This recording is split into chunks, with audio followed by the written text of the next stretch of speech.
Da mucho gusto saludar a Cecilia Soto, diputada federal por el PRD e integrante de la Comisión de Relaciones Exteriores, a Ricardo García Portilla, diputado federal del PRI, secretario de la Comisión de Hacienda y Crédito Público y de la Comisión de Presupuesto y Cuenta Pública, integrante de la Comisión de Economía, y a Vidal Llerenas, diputado federal de Morena, secretario de la Comisión de Presupuesto y Cuenta Pública e integrante de las Comisiones de Economía, Hacienda y Crédito Público. Muchas gracias a los tres por estar con nosotros. Muchas gracias. Comienzo primero por las mujeres, diputada. Muchas gracias. Bien, pues nos enteramos que este proceso de renegociación se va a extender hasta el próximo año, pues con un clima muy tenso, ¿no? Digo, la verdad es que pensábamos que de un momento a otro México se retiraría o se levantaría de estas mesas. ¿Qué piensa usted? Yo creo que no se debe retirar.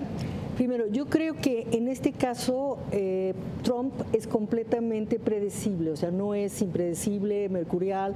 Yo creo que es completamente predecible, está totalmente en contra de las premisas fundamentales del libre comercio, y yo creo que nosotros debemos quedarnos en la negociación con mente muy fría y actitud muy fría, porque eso nos puede permitir un desgaste del presidente Trump y nos puede permitir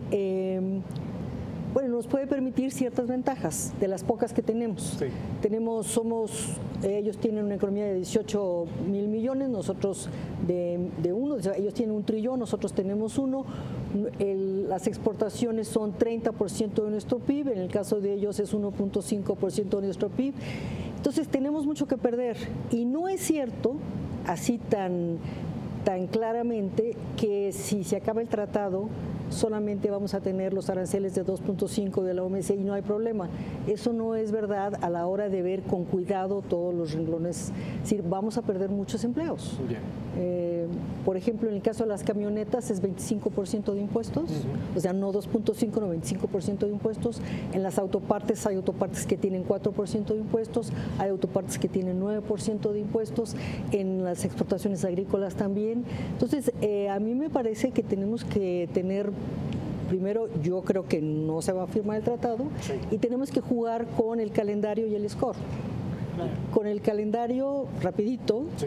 Ellos terminamos en marzo aparentemente, ¿verdad?, las negociaciones. El presidente tiene 90 días para firmar y luego el Congreso tiene 120 días para aprobarlo. Y la autorización, la autorización para comercial se le acaba a Trump en julio. Entonces no está tan fácil ni para ellos ni para nosotros. Bueno, sí, además de los aranceles, que no es menor, se seguirá comerciando, habrá aranceles, están las barreras no arancelarias también, que el tratado permitió comerciar cosas que antes no se podían comerciar por cosas fitosanitarias o de otro tipo de regulación. Entonces, bueno, sí será una pérdida, sí habrá un problema en la inversión, o sea, esto va a generar, pues seguramente que se pospongan, que no se materialicen todas las inversiones, ha estado pasando. Y creo que esto sí nos obliga a pensar en otros motores de desarrollo para la economía distintos a Estados Unidos, otros países, pero también internos. A mí me preocupa, por ejemplo, el secretario de Economía dice que lo que está haciendo es reforzando acuerdos comerciales con Brasil o con Argentina para el tema de granos hacia México, pero al mismo tiempo el presupuesto para la agricultura en la propuesta del Ejecutivo tiene un recorte de 30% con respecto al inicio de esta administración. Yo creo que también necesitamos estar pensando es si ya no vamos a importar de Estados Unidos tantos alimentos, bueno, ¿cómo los vamos a producir en México? Es decir, creo que sí nos obliga a replantear algunas cosas, es decir, será un país que seguirá exportando, seguirá habiendo parte de este modelo, pero con otras características, porque no nada más es el TLC, es decir, son fenómenos que estamos viendo en otras partes del mundo y necesariamente va a haber un ambiente más proteccionista. Diputado. Gracias. Lo señalaba el secretario de Economía hoy, que México no iba a firmar o a pronunciarse por cuestiones que al final se revirtieran en contra del país, como una terminación temporal, como la famosa muerte súbita que señaló, de que si no cumplías se acababa en cierto daño, o como aranceles inclusive mayor que los que establece la Organización Mundial del Comercio. Yo creo que ahí ha sido congruente y ha llevado las negociaciones con gran paciencia, a pesar de Trump, y a pesar de Trump también yo considero un equipo de los Estados Unidos que sabe del riesgo de romper unilateralmente un tratado de libre comercio. ¿Por qué? Porque ya se empiezan a socializar estudios de lo que afectaría a la economía estadounidense.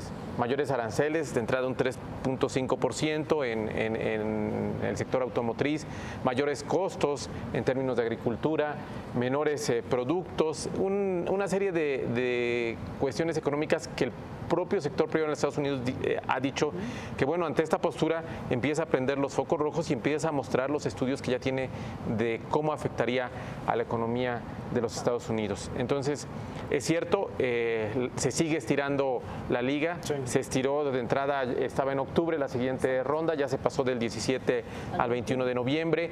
El Consejo Coordinador Empresarial y varios voces han señalado que seguramente se irá a más rondas hasta el siguiente año, la negociación del Tratado de Libre Comercio, pero creemos que en esta parte ideológica, como lo han señalado aquí, que tiene Trump, versus la parte racional, es la que se está equilibrando y que, bueno, en ese sentido es donde se estira la liga. Exactamente. Yo les quiero preguntar, ¿es benéfico, es una buena noticia que estas renegociaciones del Tratado de Libre Comercio pues no terminen en el 2017 y se amplíen hasta el 2018, lo han dicho, incluso al primer trimestre del 2018? ¿Y qué connotaciones o cómo podemos hacer nosotros como mexicanos, ustedes como legisladores, para blindar a las renegociaciones de este proceso electoral que pues empiezan las precampañas el 14 de diciembre y la campaña electoral, por lo menos para el presidente de la República, para todo el Congreso y varias gubernaturas, empieza el 30 de marzo, cuando posiblemente estaríamos ya terminando estas renegociaciones del Tratado de Libre Comercio, diputado? Bueno, primero, cada vez si ven vamos pasando a cuestiones más técnicas del propio Tratado de Libre Comercio. Hoy el Banco de México señalaba que marginalmente, pero ya las exportaciones empiezan a haber una mayor diversificación hacia Estados Unidos y Japón, menos hacia los Estados Unidos, marginalmente, pero es un paso que va en ese sentido. Y tercero, que la parte política no solamente es en México, también es en Estados Unidos. Entonces, ese es algo que precisamente tendrán que evaluar los negociadores para, yo creo, ir más ya sobre las partes técnicas y poder despresurizar de toda esta parte política que se va a dar en los dos países. Yo creo que el tema de la politización del tratado es en Estados Unidos. En Estados Unidos es un tema muy politizado, al grado que no es un tema racional. ¿Qué ha pasado en los países desarrollados? Pues se ha concentrado el ingreso, los muy ricos han ganado mucho, los más pobres han perdido ingreso. ¿Quién ha ganado en el mundo? Pues los países asiáticos, y en esta narrativa se pone la culpa en el Tratado de Libre Comercio porque es lo más visible para ellos. Entonces, la politización está en los Estados Unidos. En realidad ha sido un tema relativamente poco politizado en México, habría que decirlo. Ha sido uno de los temas, ha sido uno de los temas menos politizados, habría que decirlo. Yo creo que por lo complicado efectivamente que es la contraparte que hay en Estados Unidos, no es una contraparte normal, es pues un gobierno muy poco profesional, por decir lo menos. Yo creo que el riesgo de politización es mayor allá que acá. Ahora sí necesitamos una discusión en varios términos, insisto, tendremos que estar hablando de cómo vamos a reactivar el mercado interno, cómo vamos a apoyar el campo, cómo vamos a poder tener un modelo de desarrollo distinto, y por qué no pensar entonces que sea el gobierno que va a ser electo en pocos meses en México el que ya negocie el tratado. Es decir, ya no faltará demasiado tiempo para que sea un nuevo gobierno que va a estar 6 años el encargado de la negociación. Diputada. Bueno, yo antes quiero decir algo sobre la cláusula esta de extinción cada 5 años. La sunset. Yo creo que es buenísima para el matrimonio. Yo creo que no es. Si no funcionamos, se mejora, cada 5 años nueva luna de miel.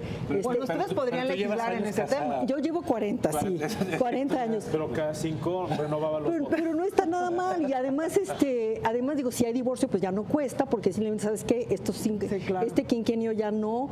En fin, yo creo que es muy interesante, pero no para las negociaciones de un tratado de inversión, ¿no? Ahora, yo creo que hay dos temas en que nosotros, el gobierno, ha tenido una responsabilidad muy importante para justificar por parte del gobierno norteamericano lo que está pasando. El tema laboral, ¿no? Los salarios miserables que tenemos en México. Justin Trudeau nos lo pidió cuando vino al Senado de la República. Digo, y lo hemos pedido nosotros, ¿sí? Lo hemos pedido nosotros. Y el gobierno mexicano dice, no hay necesidad de crecer los salarios en México y no hay instrumentos, todo tiene que ser el mercado. Sí, no, es decir... Ya no será ahí el diputado, que ya está echando la Eso mano. dijo el secretario de Instrumentos Trabajo. por decreto. Cierra Por la decreto. diputada y Sí, vamos a- sí, pero no he terminado. Cierra la diputada y por derecho de réplica No, va el diputado. me parece que eso es un error garrafal. Y el segundo error viene en el comunicado de Lighthizer. Lighthizer dice, no me parece correcto una política industrial que está basada en exportarle a los Estados Unidos, esperando que las empresas norteamericanas inviertan en México y en Canadá para exportar a Estados Unidos. Yo creo que esto es correcto. Es decir, tiene que haber una política de desarrollo del mercado interno fuerte, vigorosa, una política de competitividad.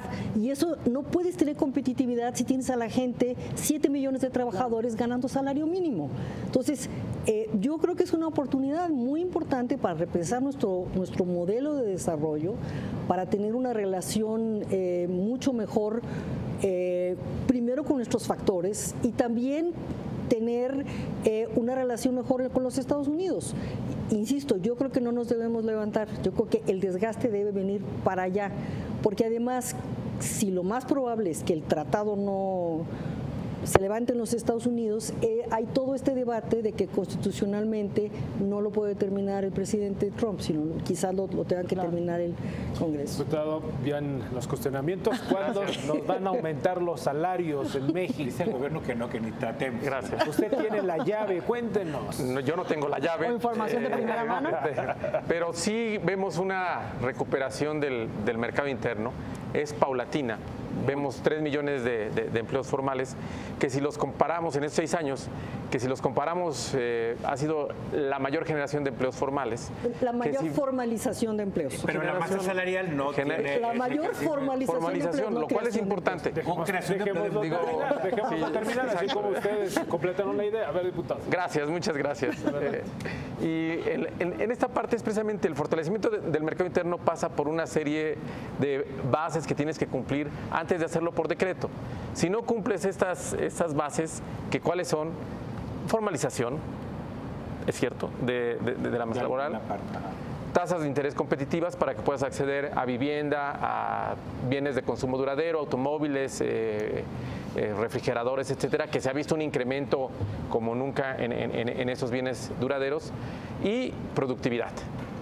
La productividad tiene 3 cuestiones fundamentales: inversión, para generar educación, para hacer uso de esa inversión, y posibilidades de crecimiento.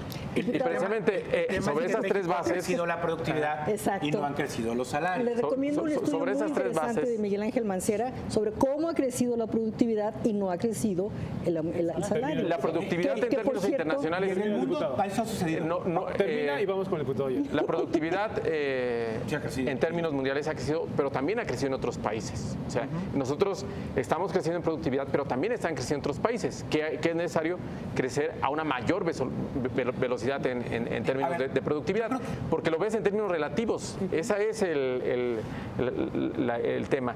Y yo creo que aquí el Tratado de Libre Comercio ha abierto este tema, que es bueno, es fundamental, para poder también poner la base en cuáles son las bases para generar mejores ingresos y mejores salarios. Pero discutamos también las bases y cómo mejorar. Lo que ha pasado en México y en el mundo es que la productividad laboral ha crecido y no igual los salarios. Es un fenómeno muy claro en México, es un fenómeno de los últimos 30 años en el mundo. Es una de las razones por la que ha crecido la desigualdad. ¿Por qué? Porque se han debilitado los instrumentos que tienen los trabajadores para defender el salario. En México no ha habido una huelga, no sé, hace como 10 años. Y eso se pone como algo positivo, que no ha habido ninguna. Eso muestra que en realidad no hay, pues básicamente ninguna organización sindical adecuada para así defender los derechos de los trabajadores. No es que queramos cientos de huelgas, es que si no hay ninguna, en años algo no está bien. Sí se puede subir por decreto en algunas ocasiones. ¿Cómo se por bajan ejemplo, por decreto? los salarios mínimos. Claro, como se los salarios decretan mínimos en el bajos mundo por decreto. tienen unas maneras, no necesariamente arbitrarias, porque hay mecanismos, pero sí hay maneras de impulsar hacia arriba cierto tipo de salarios, dado que la productividad ha crecido. Y yo creo que en eso sí tiene razón el primer ministro Trudeau. México debería explorar mayores mecanismos para que el trabajador sí tenga más elementos de incrementar sus salarios. Sin caer en una discusión teórica, estimado Vidal, una parte dice Piketty, dice, es cierto, la productividad más laboral, branco y más cosas, ¿no? Los trabajadores no han visto crecer sus salarios tanto como lo ha visto crecer el capital. Desde los años 80 para acá. Bajo esa misma perspectiva dice, no, espérate, lo que ha crecido es el conocimiento. O sea, el tema Google, Amazon y todo esto. Y los que tienen este conocimiento es lo que sí han visto crecer sus ingresos versus una fuerza laboral que no ha podido incorporarse. No en México mucho. Versus una robotización, la etcétera. Economía del conocimiento y entonces, no genera grandes esta parte empleos. es lo que ha generado un tema de desigualdad en qué sector estás jugando. Y en el caso, mexicano, el gobierno mexicano habla de crear empleo, pero no habla de cómo se mueve la masa salarial. Es decir, se crean empleos por dos factores. Porque se han formalizado y porque se crean empleos, pero de muy bajo nivel. La masa salarial en la mayoría de los países con respecto al PIB, ¿cuánto es? Será 70%, aquí es 26%, es una miseria. No puedes decirle a los trabajadores, espérate otros 30 añitos. No. Y por supuesto también... O solo formalízate aunque no ganes más. O solo formalízate. Es una formalización y una masa salarial que ha crecido relativamente mayor a los últimos 15 años. Pero en este no ha crecido. O sea, esos famosos piden, México podría hacerlo, podría aumentar. Pues sería una oportunidad para introducir política pública que presione los salarios altos. Pero no porque los negociadores lo piden, sino porque es económicamente viable. La gente puede comprar más. Es decir, ¿por qué hay tanto empleo informal? Pues porque el salario es muy bajo, no le alcanza a y entonces la gente dice, pues voy a hacer otras cosas, no voy a limpiar vidrios. Una salida, exacto. Entonces, ¿por qué hay tantos compradores en los tianguis informales? Porque de otra no pueden comprar en otra parte. Entonces, es una trampa que ha creado el gobierno. Y al mismo tiempo la carga laboral. Si uno va a una fábrica se solicitan empleados. Claro, el salario es tan bajo que conviene más en la parte informal. Por eso, para formalizarnos necesitamos mayores salarios. Claro. Ahora, es una oportunidad que sí se tiene en este momento para mejorar el país, es decir, aprovechemos esto. Tómalo del lado positivo, diputado. Sí, exacto. No, está del lado positivo. El salario para modernizar el no está en nosotros, pero Ellos precisamente... hablan a los electores, entiendo. Entiendo que Trudeau habla un poco al obrero canadiense. Sí, claro, está dirigiendo al obrero canadiense. Pero creo que tiene parte de razón. No, tiene toda la razón. En esta parte de mejorar los salarios, creo que estamos completamente de acuerdo. No, porque nosotros creemos que los salarios... Nosotros creemos que en ocasiones no es un tema de decreto. Hay mecanismos. Tú lo sabes también. Que generas desempleo. Pero o generas mayor información. ¿Cómo lo hagas? Escuchamos a la diputada. Exacto. O sea, este asunto de que eres un asunto... No. Vamos a escuchar a la diputada. Nada más termino mi argumento. Hay medidas que, si bien suenan lógicas en el mensaje, en la implementación pueden causar más daño del que quieren hacer. Y yo creo que esa es la parte precisamente que hay que colega hacer. diputado, y apoyar al Fondo Monetario Internacional. El Fondo Monetario Internacional acaba de publicar un estudio sobre cómo el aumento de salarios en el caso de Inglaterra no solamente no creó desempleo, sino que mejoró el ingreso per cápita, etcétera, y creó un incentivo para el crecimiento de la economía. Claro. Eso es exactamente lo que va a pasar aquí si hacemos esto de una manera prudente. A ver, momento.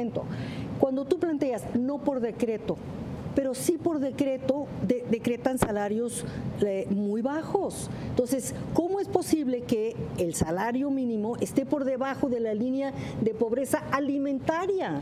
No solo el tema de salario mínimo, que es importante, pero también de representación sindical, de otro porque además el salario mínimo tan bajo tiene un efecto faro inverso, o sea, baja los salarios también industriales. Estoy consciente que es un fortalecimiento del mercado interno, pero a ver, 3 preguntas. 1.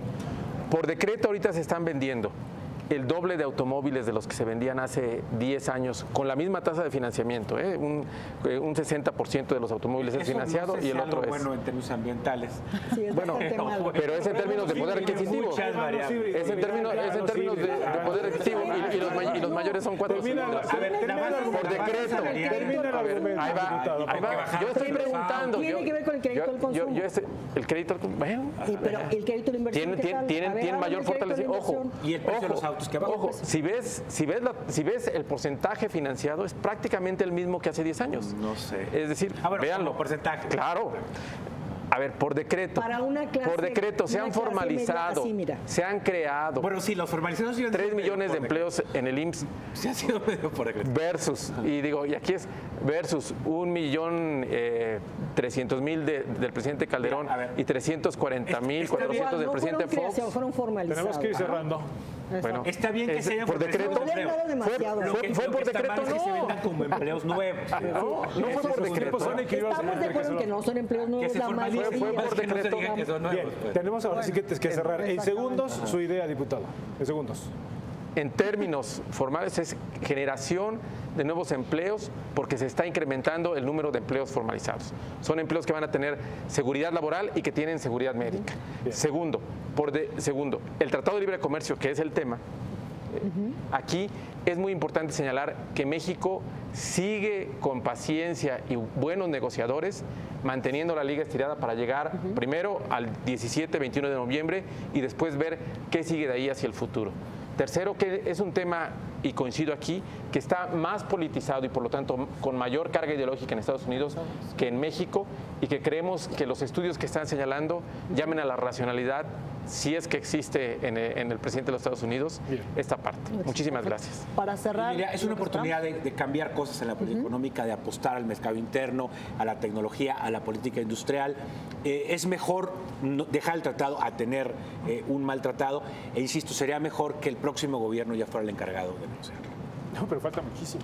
Pues no, ya en agosto ya hay un nuevo gobierno. Oye, y si nos pasa lo mismo que en Hay nuevo Estados Unidos con presidente del Donald Frente Trump. Electo, el nuevo presidente del Frente Electo. Bueno, Ese ya no puede pasar.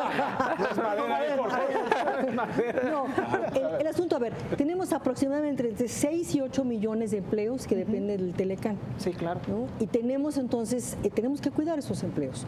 Y estamos en situación de total desventaja. Si no tenemos realmente muchas cartas para negociar con los Estados Unidos. Entonces, primero, mucha paciencia, mucho estómago duro para no hacer corajes con el presidente y preparar la opción B. Y la opción B, digo, claro que negociar con Brasil, pero no es nada. Claro. Es decir, comparado con lo que significa el tratado. Es internamente mejorar nuestra economía, estamos haciendo mucho de eso. más competencia, una nueva política industrial. Eso es lo fundamental. Perfecto. Muy bien, pues muchas gracias a los Gracias tres. por estar. Gracias por esta conversación y también por esta discusión que hace falta. Exactamente. Gracias. Gracias por la invitación. Gracias. Ahí te encargamos lo de los salarios mínimos, muchachos. Claro, ¿por qué no? Para que les diga. Sí, Muy bien, pues vamos a un corte. Sí.